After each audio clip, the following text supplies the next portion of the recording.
Esther chapter 3. After these things, King Xerxes honored Haman, son of Hammedatha, the Agagite, elevating him and giving him a seat of honor higher than that of any other nobles. All the royal officials at the king's gate knelt down and paid honor to Haman, for the king had commanded this concerning him. But Mordecai would not kneel down or pay him honor. Then the royal officials at the king's gate asked Mordecai, "Why do you disobey the king's command?" Day after day they spoke to him, but he refused to comply. Therefore they told Haman about it to see whether Mordecai's behavior would be tolerated, for he had told them he was a Jew. When Haman saw that Mordecai would not kneel down or pay him honor, he was enraged. Yet having learned who Mordecai's people were, he scorned the idea of killing only Mordecai. Instead, Haman looked for a way to destroy all Mordecai's peoples, the Jews, throughout the whole kingdom of Xerxes. In the 12th year of King Xerxes, in the first month, the month of Nisan, the pur, that is the lot, was cast in the presence of Haman to select a day and a month. And the lot fell in the 12th month, the month of Adar. Then Haman said to King Xerxes, "There is a certain people dispersed among the peoples in all the provinces of your kingdom, who keep themselves separate. Their customs are different from those of all the other people. They do not obey the king's laws. If it's in the king's best interest to tolerate them, it's not in the king's best interest to tolerate them. If it pleases the king, let a decree be issued to destroy them. And I will give 10,000 talents of silver to the king, administration for the royal treasury." So the king took off his signet ring from his finger and gave it to Haman, son of Hammedatha, the Agagite, the enemy of the Jews. "Keep the money," the king said to Haman, "and do with the people as you please." Then on the 13th day of the first month, the royal secretaries were summoned. They wrote out in the script of each province and the language of each people all Haman's orders to the king's satraps, the governors of the various provinces, and the nobles of the various people. These were written in the name of King Xerxes himself and sealed with his own ring. Dispatches were sent by couriers to all the king's provinces with the order to destroy, kill, and annihilate all the Jews, young and old, women and children, on a single day, the 13th day of the 12th month, the month of Adar, and to plunder their goods. A copy of the text of the edict was to be issued as law in every province and made known to the people of every nationality, so they would be ready for this day. The couriers went out, spurred on by the king's command, and the edict was issued in the citadel of Susa. The king and Haman sat down to drink, but the city of Susa was bewildered.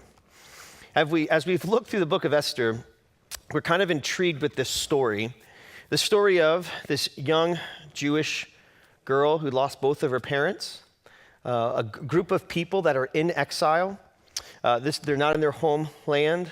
They're not with their home people. They've been scattered. And then her uncle who raised her as a child. The story starts off with a huge party, starts off with a celebration, starts off with this king, after some time has transpired, celebrating his dominance over the world. As he celebrates and he thinks, he beckons his Queen Vashti, to come out. She says, "No, I'm not going to do that." He's enraged, and through his anger, he banishes her from the wisdom of his counselors, which was too great. And then they send out this decree, talking about how women must submit to their husbands. Some time goes by. Esther is brought in looking for a new queen.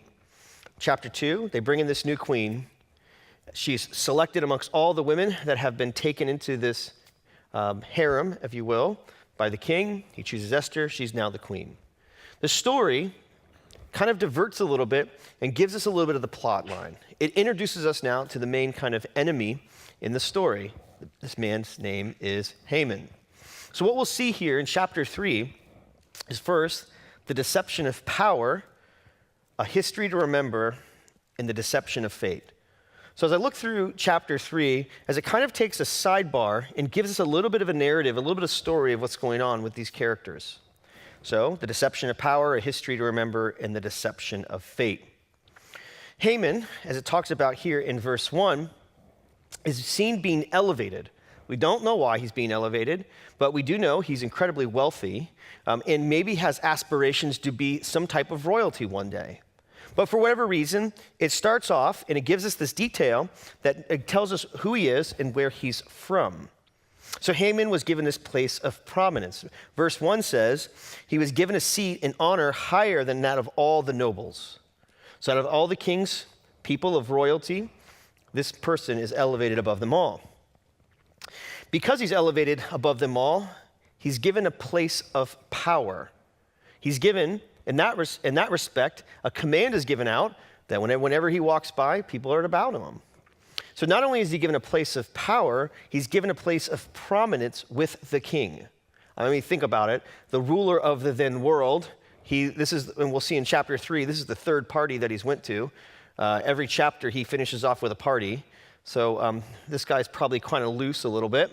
But what we find out is that Haman is not only given a place of prominence, but he's given a place of power. Now, here's the thing about the story by introducing this character, Haman. Places of power, right, magnify the color of our heart.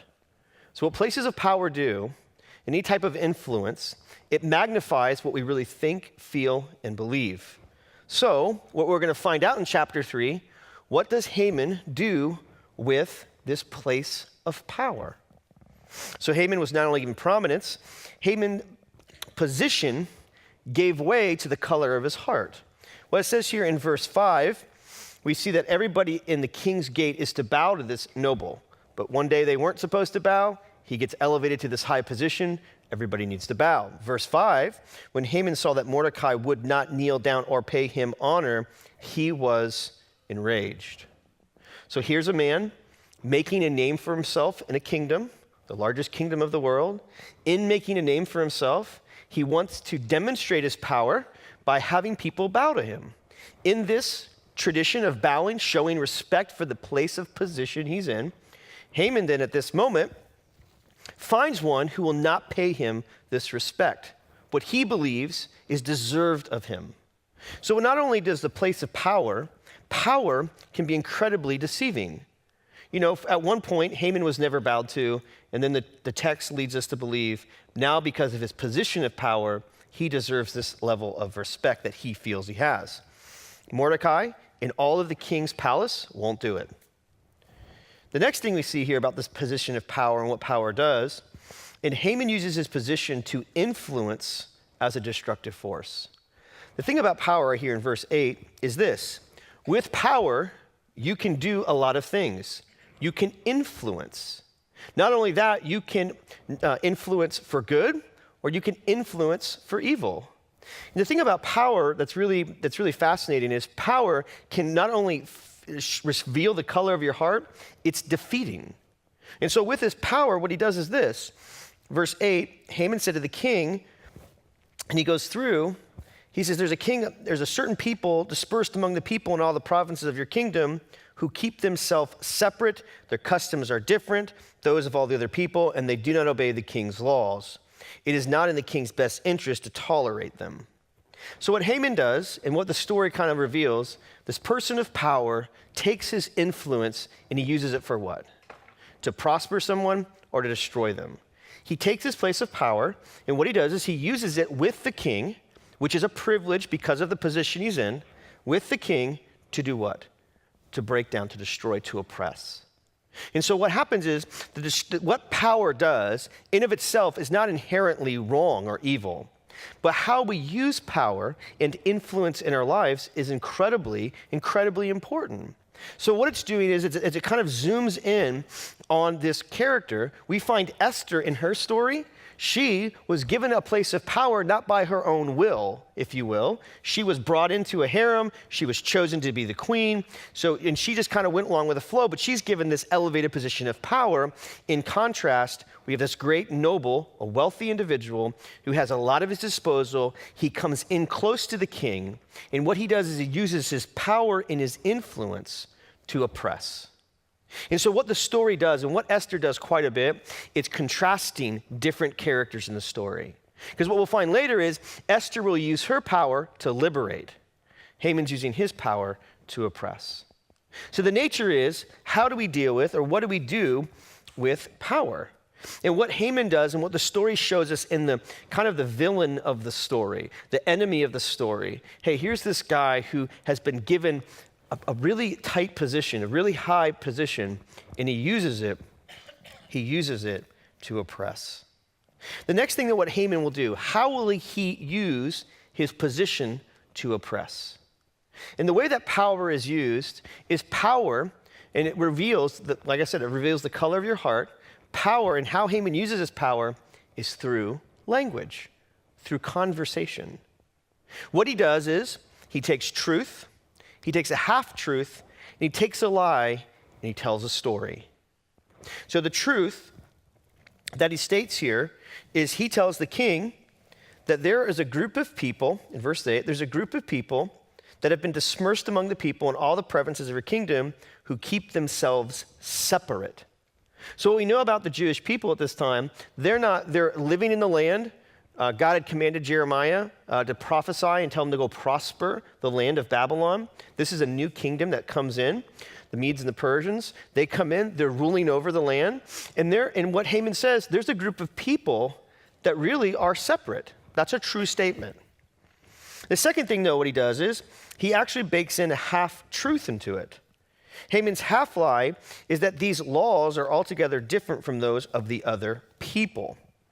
Their customs, it says here in verse 8, are different from those of all other people. And he goes, and they do not obey the king's law.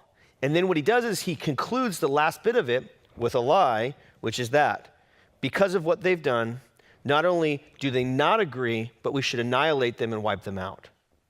So what he does and how he uses power, and how we use power in everyday life, is that we use language as the tool by which to influence others. And how do we influence them? With information. I have a bit of information, and with my information, I'm using it with my position to bring oppression to another group of people. So what Haman is doing is with this information, is using it to reflect not only what he desires, most of all, which we'll see the next couple of chapters, but what he's doing is because of this pride that's inside of him is just exploding to such a degree that it's causing his power and his influence to now wipe and oppress out other people. Also, what we know about this and Haman's power is that Haman's influence comes at a personal cost. Verse 9 of what it says here, if it pleases the king, let a decree be issued to destroy them, and I will give 10,000 talents of silver to the king's administrators for the royal treasury. Because Haman is so agitated by this individual, he's going to use his position and his power. And he says, listen, I don't care if it costs me a lot of money. I'm going to personally make a cause. This is personally a cause that I believe in. And so as it sets up, you see this character come on the scene, this enemy, if you will. So the deception of power, and then the question is, why is all of this going on? You know, when you're reading in the Old Testament or you're reading the Bible at any length, when they give you certain details, you really have to pay attention. What is really going on here? And what's fascinating in this story is that here's Mordecai. Mordecai is a Jew, and it mentions that. But we see that Mordecai, for whatever reason, will not bow down to this ruler. Would he bow down to the king before him? I mean, is there's Jewish people all over, hey, in this time, hey, I'm not going to bow down and give honor to anybody? We know from the Old Testament that there's other people that have bowed to other kings. We know that in Daniel's situation, though, however, they wouldn't bow to the statue and give that statue loyalty or say, we will worship that statue at a personal cost of our own life. But Daniel and his friends, they served under the king. So what's happening here? And I think and it was kind of confusing, like why is there so much tension? And it goes really fast in one chapter. It talks about this guy being promoted, and then all of a sudden this guy's going to wipe out all the Jewish people. I mean, that's kind of a drastic jump from verse 1 to, and then you have here at verse 15, everybody in the city is bewildered why all the Jewish people are going to be wiped out. 15 verses of destruction. But I think what the author is doing here, it gives us a clue. And the next part of it is a history to remember. The clue is what in verse 2, or in verse 1. After these events, King Xerxes honored Haman, son of Hammedatha, the Agagite. The Agagite. What is an Agagite? Well, an Agagite is one of the enemies of ancient Israel. It starts off with this in Deuteronomy 25. This Agagite, his king was Agag, and he was mentioned quite a bit in the Old Testament. And I think the author whoever wrote Esther, is giving us a clue into what's happening here on the landscape. Deuteronomy 25, verse 17 is this. Remember what the Amalekites did to you along the way when you came out of Egypt, when you were weary and worn out. They met you on the journey and attacked you of all who were lagging behind. They had no fear of God. When the Lord your God gives you rest from all your enemies around you and the land he has given you to possess as inheritance, you shall blot out the name of Amalek from under heaven. Do not forget. So what had happened is, as the people of Israel were coming in, these Amalekites, the great descendant of them is Haman, these Amalekites come behind Israel to the weak and the people that are straggling behind, and they come in and they start killing them off. So God gets really, really agitated about that. And so what he tells Moses, who Moses tells the people, hey, listen, when you get into the land, God has remembered the oppressive nature of these other kingdoms. And when you get in there, you're going to wipe them out. Do not forget about it. And so what Esther is doing is showing, here is Mordecai, this Jewish person. And the thing is, and the story will continue, and here is Haman the Agagite. Two opposing enemies at one time throughout Scripture. What will Mordecai do to the enemy of the Lord? How is he going to deal with that? The next thing is this. In Numbers 24, Agag would be defeated.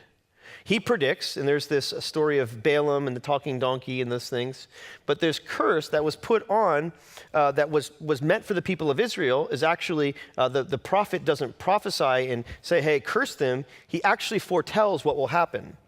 Numbers 24, verse 7 says this, water will flow from the buckets, their seed will have their abundant water, their king will be greater than Agag, their kingdom will be exalted. So what we know here, even in the Old Testament, there is this tension between these two kingdoms. The prophet says that what's going to happen is that Israel will rise up and they will conquer Agag. So not only, God says, don't forget what they did to you. Not only that, when you get into power and you're in the land, this is how you're to live. This is what you're to do. God even prophesies you're eventually going to do that. And then it comes to the story of King Saul. And the story is that in 1 Samuel 15, Saul failed to defeat Agag.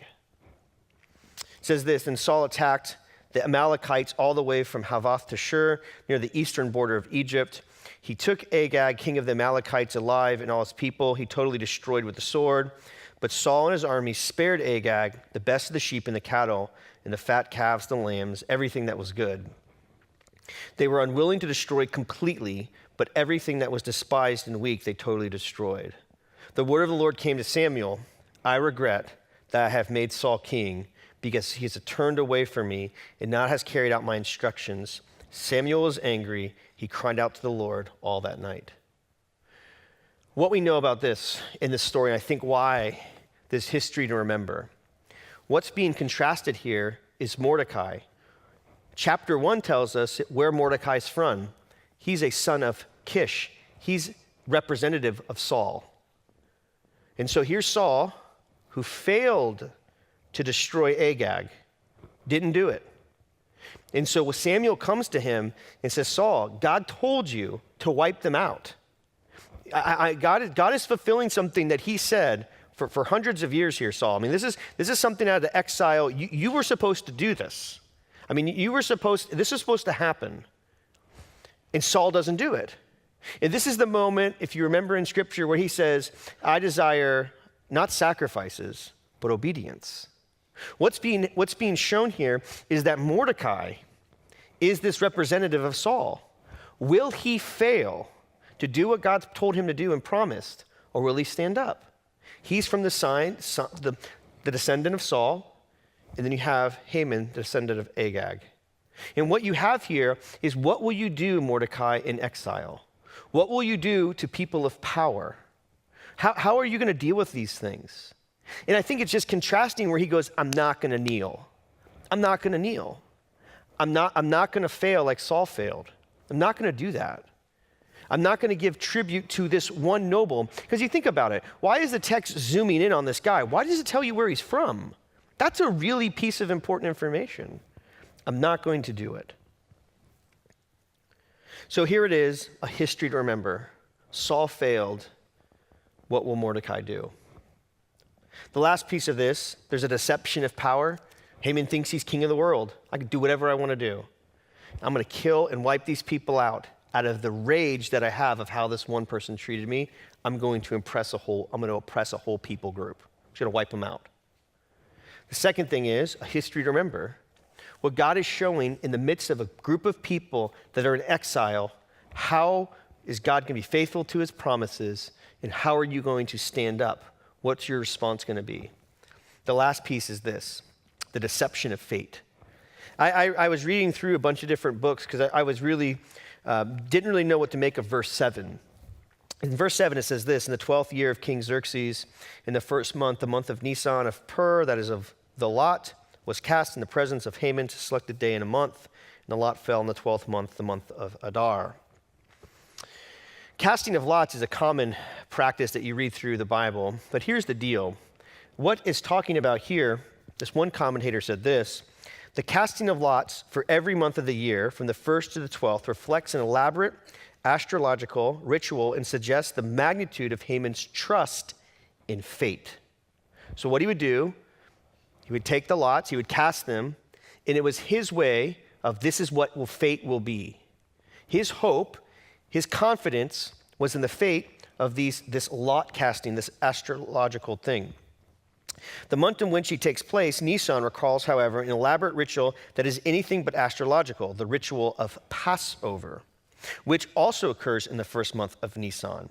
As the story works out, it is a dynamic of redemption represented by Nisan rather than the dynamic of fate represented by Haman's lots.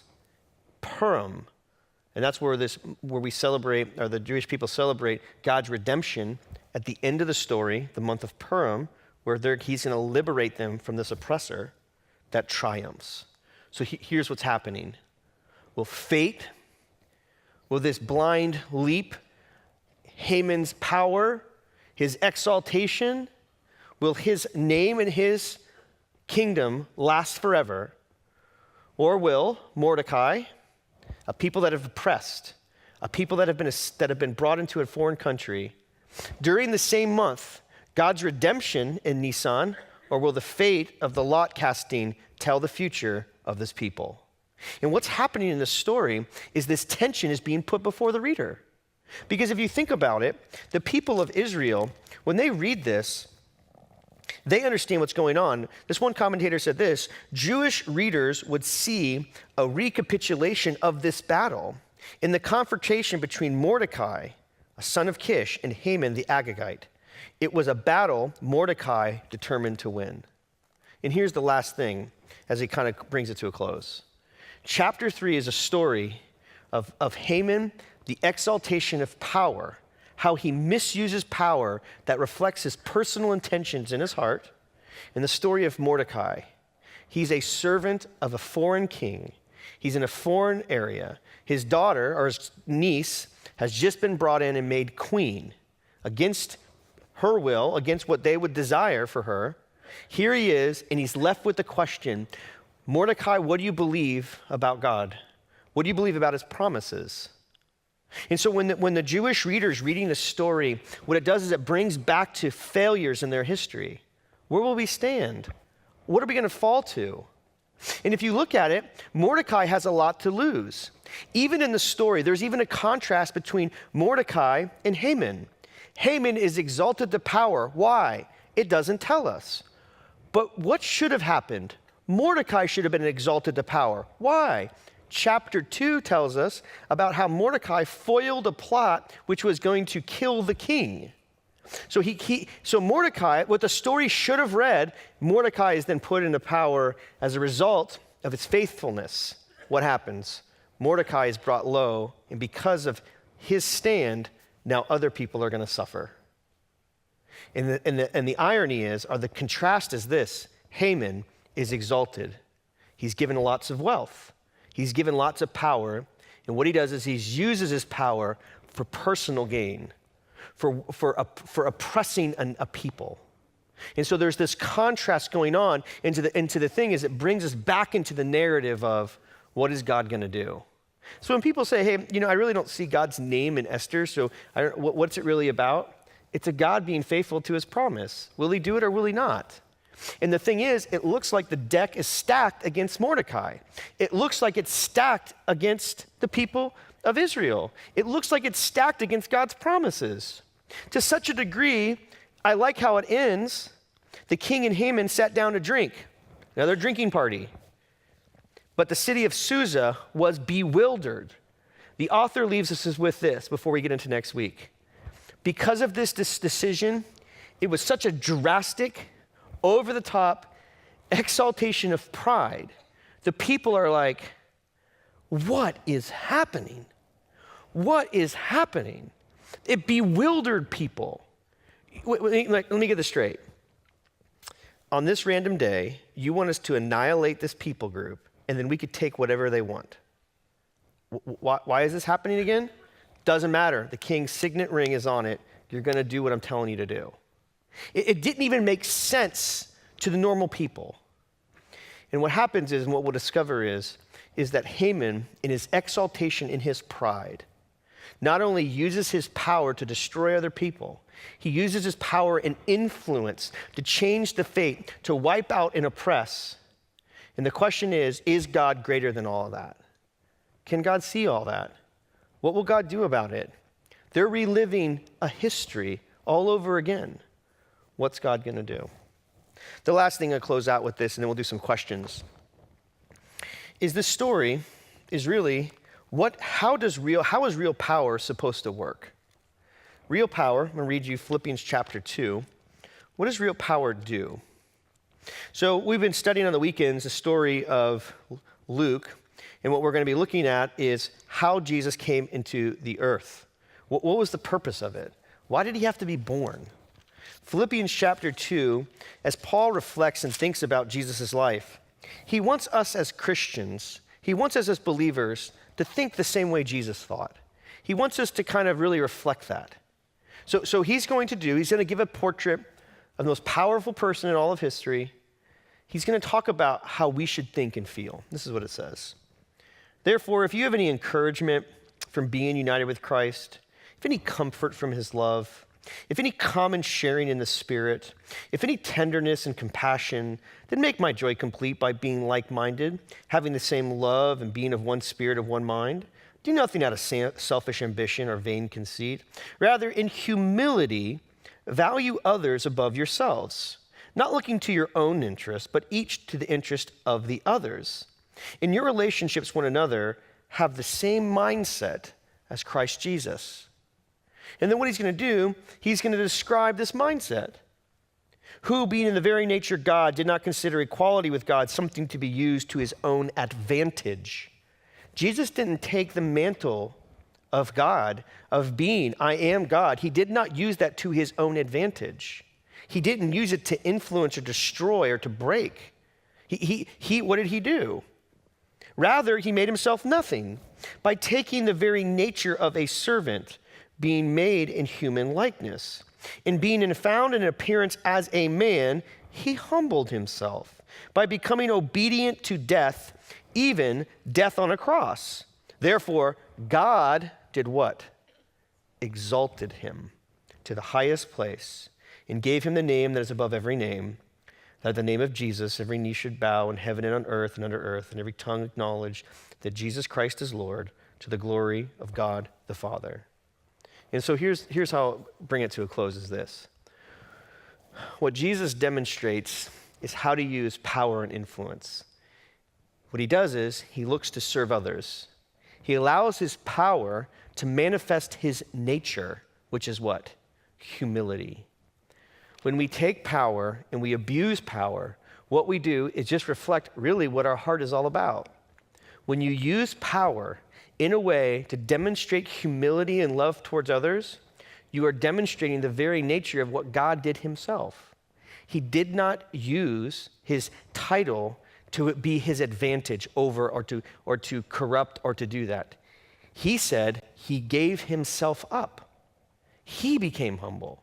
He demonstrated what real power does, becomes a servant. The last thing is this. I think that Mordecai, we'll find out he gets a little terrified about what's going on, but Mordecai in his stand against this oppressor, against this guy Haman, is saying, I believe something about God and what he'll do, that I'm willing to take the risk and the influence to stand up. I'm going to do that. I don't know what's going to happen to me. I know people came up to him day to day. Hey, you better kneel. You better kneel. He's like, listen, I just have a bigger allegiance. I have a more deep allegiance to God because of who he is and what he's done. And listen, I cannot bow. And so I think there's this thing for us of how do we demonstrate power through our wealth? How do we demonstrate power through our influence at our jobs? How do we demonstrate power in our lives? We do it through humility, realizing what God has said about us, which is the gospel. God says, hey, listen, in our own hearts, we're wicked, more wicked than you can ever imagine. All of us are, but you're more loved than you can ever dream of. And he says, I'm going to gift you myself, even though you and I don't deserve that.